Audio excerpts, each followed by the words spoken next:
everyone, welcome back to the channel. Today I'm going to be showing you how I created a beautiful Christmas charcuterie board that's perfect for the holidays or any special event. I used one of my new charcuterie boards that I got at the store called At Home, and I'm super excited to show you guys. Let's get right into the video. The first item I'm going to be going in with is this Camembert cheese that I found at Trader Joe's. I'm going to be cutting this into a total of 16 slices, so I cut it in half and in half again.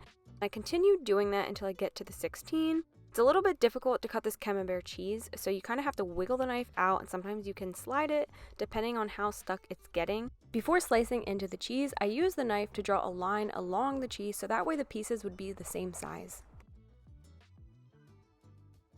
Once all 16 slices were cut, I started separating the pieces, and I'm only going to be using half of the cheese for this board. I started placing the pieces side by side and layering them one over the other and continuing that forward.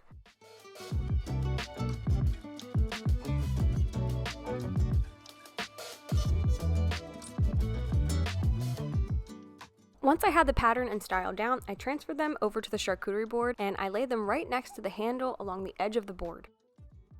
The next cheese that I'm going to be going in with is this creamy Toscano cheese soaked in Syrah wine. I sliced off about a quarter of this cheese because I'm going to be slicing triangles and I didn't want them to be quite as long as they would have been if I didn't slice that quarter of the block off. While I was slicing this wedge into triangles, I was really conscious of how thick the slices were getting because when they're the same thickness, they style a lot better. I started styling this zipper by taking each piece of cheese and facing it in the opposite direction of the last. Once I was finished styling this cheese, I moved it straight over to the charcuterie board and I made sure to keep enough room between the Syrah and Camembert cheeses. I used the rest of the Syrah cheese that I cut off earlier and I'm just slicing it down, being sure to keep the purple side up so each slice has that beautiful purple color on the rind. I layered the slices one over the other and it wrapped beautifully around the edge of the charcuterie board. These Campari tomatoes are not only delicious, but they add a perfect vibrant color for Christmas time to the board. I sliced these up and I am going to be layering them up with some mozzarella cheese. I sliced both ends of the tomatoes off and then I used whatever else was left in the middle. And now I'm going to be adding some mozzarella cheese to our tomato slices. The mozzarella cheese and the tomatoes pair perfectly together and they are so delicious. I started adding the mozzarella cheese and Campari tomatoes to the board, beginning with the mozzarella cheese and then overlapping the Campari tomatoes on top. It wrapped around so nicely and it looked really pretty at the end. The mozzarella cheese that I bought came in circles, so all I did was cut them in half and then I just used half of the circle to layer them with the Campari tomatoes.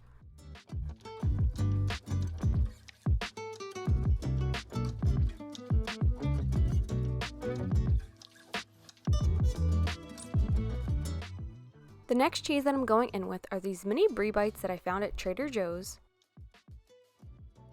Before I placed it on the board, I cut them in half and then in half again, so total there was 4 mini slices.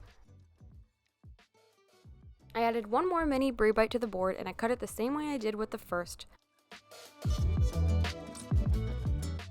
Before placing them onto the charcuterie board, I just pulled apart the pieces so that way you could see where they were sliced. Moving on to meats, I'm going in with some Italian dry salami and I'm going to be making a salami rose. To make the rose, you overlap 4 pieces of salami, fold it in half, and begin rolling. This is going to be the center of your salami rose and it's going to hold everything together. To create the petals, you just take a piece of salami, fold it in half, and then wrap it around the rose, and you continue doing that until you're satisfied with the way that it looks. To secure the salami rose, I'm going in with 2 toothpicks. This will ensure that none of the petals fall off. I placed the first rose next to the Camembert cheese, and then I began making a second salami rose the same exact way that I created the first. If any of you guys have any other techniques or ideas on how to create another type of salami rose, leave a comment down below. I'd be super interested in trying out different methods. This next salami rose got placed right behind the Syrah cheese. Using the same Italian dry salami that I used to create the salami roses, I'm just folding these in half and then in half again, creating little triangles and then overlapping them. I'm going to be making a little salami river once I transfer it over to the charcuterie board. When I moved it over to the charcuterie board, I wrapped it around the top of the Camembert cheese and between the mini Brie bite, and I'm going to be continuing it down the side of the Camembert cheese. If you're having trouble keeping the triangles together and flat after you fold them, squeeze them a little bit tight and it will help them to stick and stay flat. Now I'm going in with another type of salami, and I'm going to be folding this one kind of like I do with prosciutto ribbons. You fold it in half and then you go back and forth. It can be tricky when you're starting for the first time trying to fold them like this, but once you get the hang of it, you go pretty quick. I have handles on my charcuterie board, so when I place them on the board, I just wrap them around alongside the inside of the handle.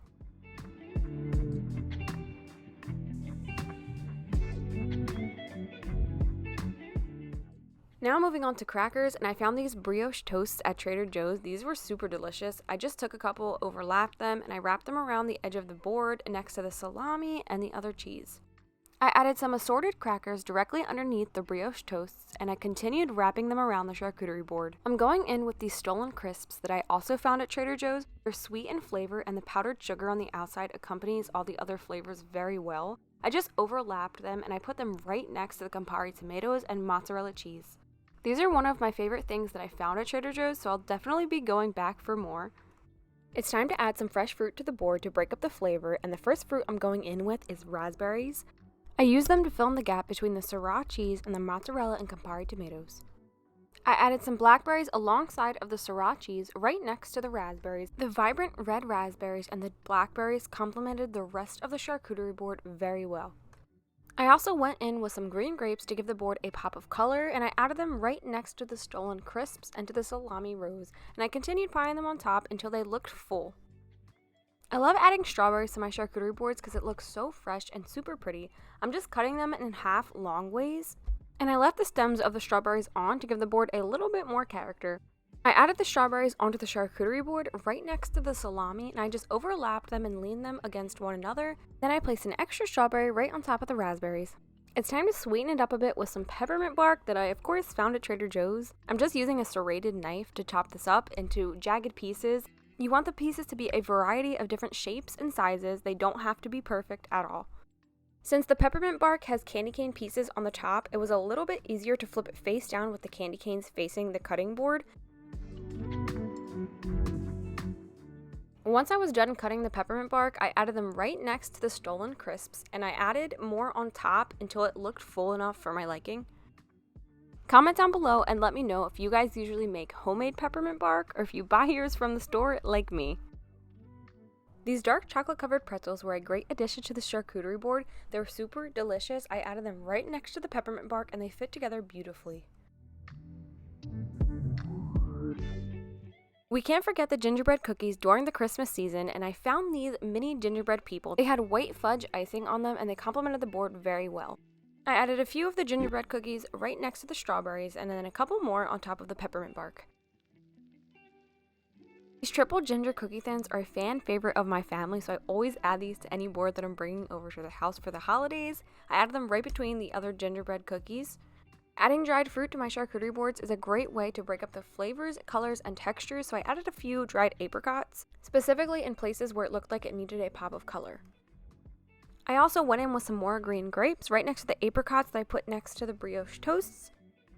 And then I added a couple of strawberries right in front of those green grapes, and I put a few sporadically around the board. I added a second ramekin to the charcuterie board because I'm going to be putting some olives and peppers into it later. I'm going in with some blueberries so I can fill in any of the gaps and holes that I see throughout the board. Blueberries add a very nice flavor to the board, but they also work very well as a space filler. Because they're so small, it's easy to get them into tiny little gaps that look like they need a little bit more fullness.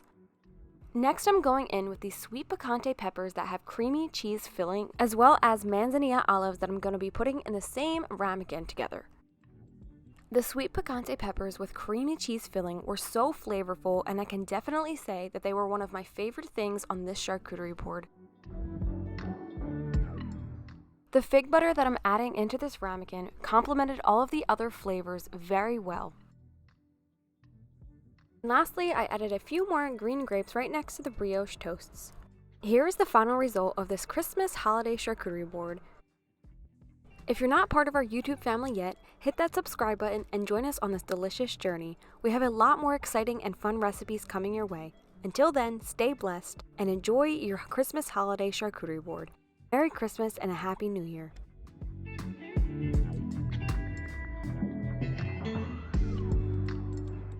Thanks so much for watching this video. I hope you guys really enjoyed it. Be sure to like, comment, and subscribe to this channel, and I'll see you guys in the next one.